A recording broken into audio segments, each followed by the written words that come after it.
Hello, folks. I wanted to welcome you back. I'm so happy and proud that you guys are really taking the challenge seriously and that you're um, the making the progress that you need in order to get you closer to your goal. Today, we're going to be talking about accountability. We've been talking lightly and touched on the issue, but today we're going to really be diving deep into accountability. I wanted to welcome you back and let's get right into it. Accountability partners. There are some people who it can be a little bit controversial, right? So some people are like, you know what, I really want to do things on my own. I want to hold myself accountable. I really don't want to bring somebody else in.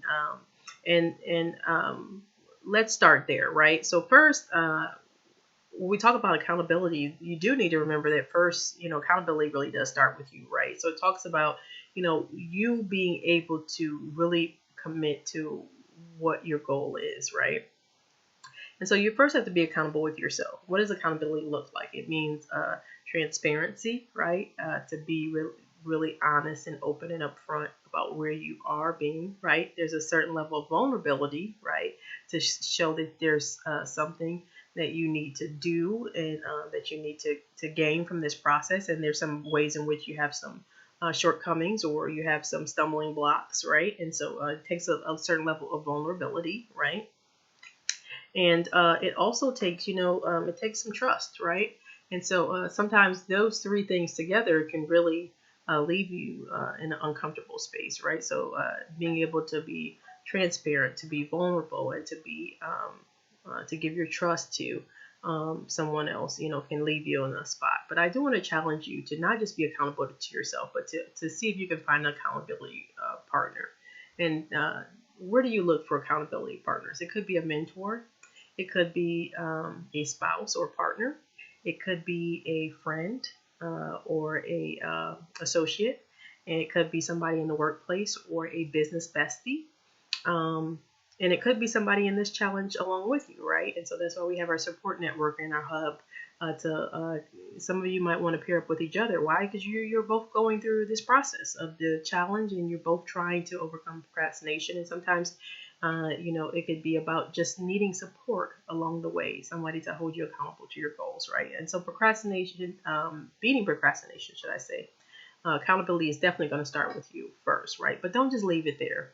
Let's stretch ourselves. Let's try something else. Let's see if we can get some support along the way, right? Because there's strength in numbers, right? And so, iron sharpens iron. And so sometimes we need to be able to gain some strength and to gain access to some other resources by just combining forces and pairing up with someone else, right? And so stretch yourself to see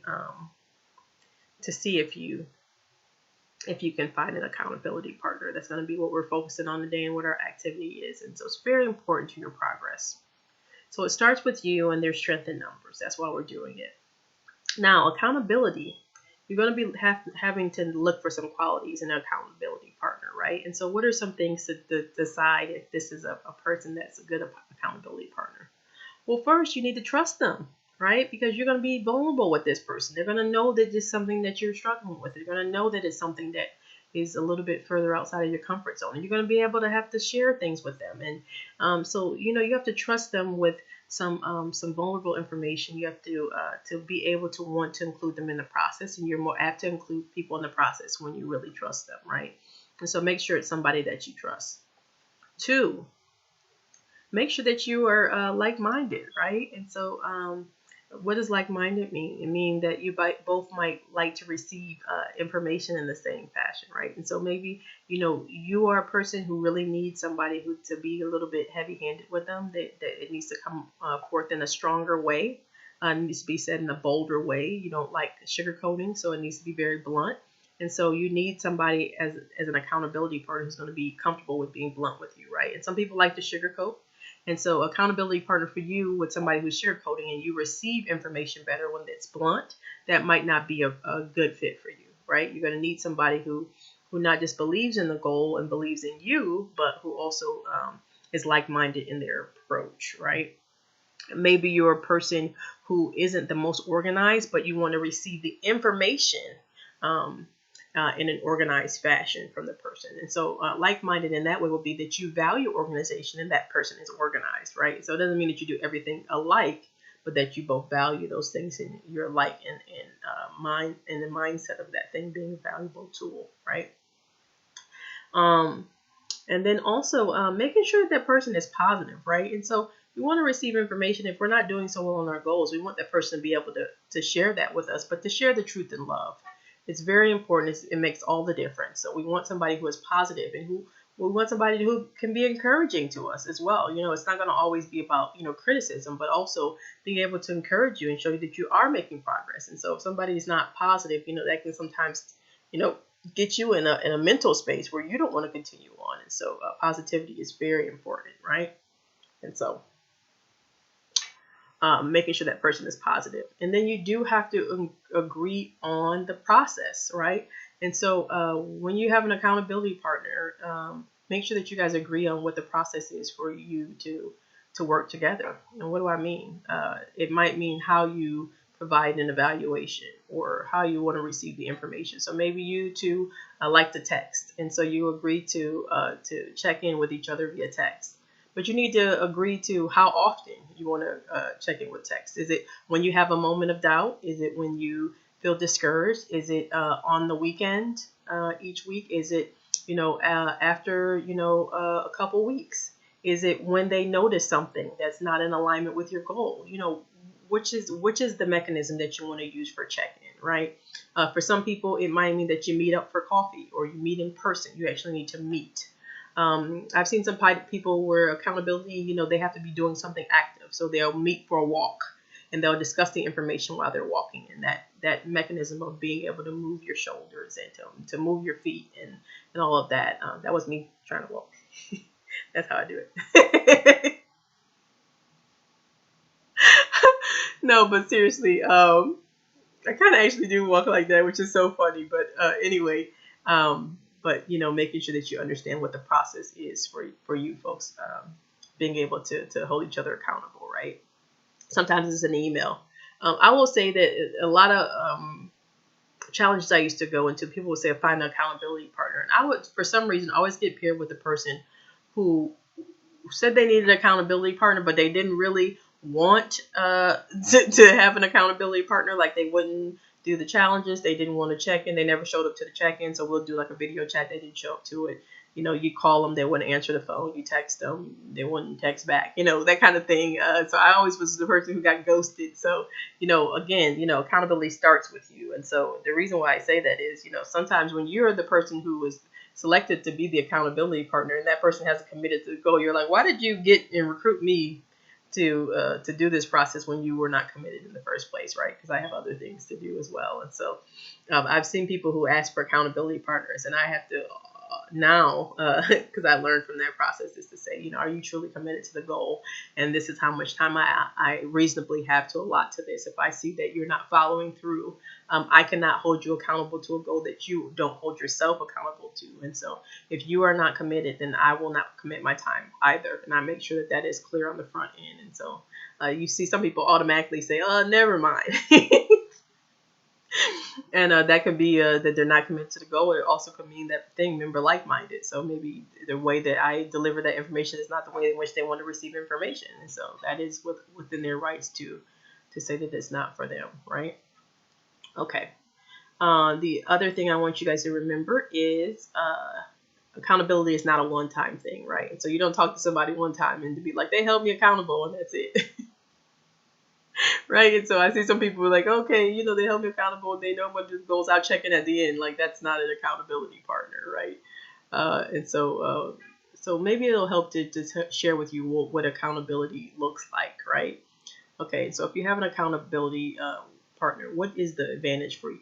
Well, one is you have somebody who is there. Right. And so you don't feel like you're doing it alone. Right. And sometimes that's part of the battle. Right. Is to make sure that you're not just doing it all alone, that you have somebody who is there with you. Second is knowledge, right? Sometimes you can learn so much through the process, right? And so a lot of things are just learned better by experience. Experience is one of the best teachers that you can have. And so Knowledge is a big aspect of it. And what do I mean by knowledge? You learn things about yourself that you may not necessarily see because you're too close to the situation. So somebody who is there with you for the process, but is not you, can provide some feedback to let you know some of the patterns that you go into, how you express yourself, some things that you do when you doubt yourself, some things that you do when you're confident, some skill sets that you have that you might not have been paying as much attention to, right? And so sometimes, this hair. Sometimes sometimes it's all about the knowledge that you gain. And sometimes they have some tricks and some hacks to help you, right? So maybe they might have gotten one step further than you, and they can provide some information. Or maybe the thing that trips you up is not the same thing that trips them up, right? And so, that is also very important. So being able to gain some knowledge, right? The second is about support, right? And so you want somebody to be there to walk alongside you, to be there for support, right? If you need assistance, if you have a question, if you need, if you're getting down on yourself and you need just a boost, somebody who's just there to support you, right? And sometimes, even if you don't have to lean on that person that often, just knowing that they're there sometimes can be a big step and can make all the difference, right? And so they're there to provide support. They're also there to encourage you, right? So when you need some encouragement to say, this is why you're there. These are the things that you're focused on. Here's all your strong points. Look how far you came. Sometimes you need somebody to encourage you along the way, right? And so, we're human, right? And so sometimes we, have a rough patch. Sometimes we miss a day. Sometimes we, don't feel like doing it, right? And sometimes it's just hard to get it done. And so sometimes you need encouragement, right? And then to celebrate, right? You need somebody to celebrate with you. I don't know about you, but I can pump myself up. But when it's one of my homegirls being like, okay, Shanelle, hey, I'm like, right? And so sometimes it's just about somebody celebrating with you, right? And so you want somebody to be there to provide the knowledge that you need, to give you the support, to be able to encourage you, and then to also celebrate your wins with you, right?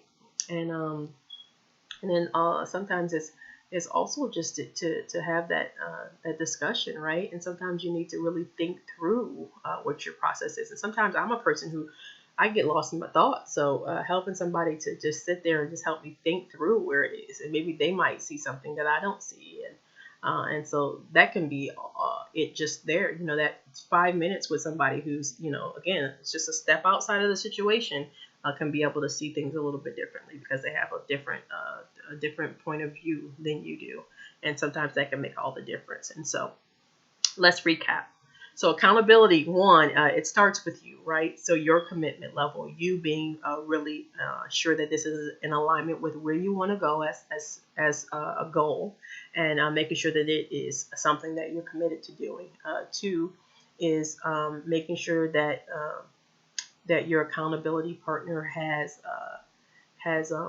certain attributes. So that you need to trust them. You need to be like-minded. They need to be positive, and you need to agree on a process and the frequency in which you'll do a check-in, and how they'll help you track.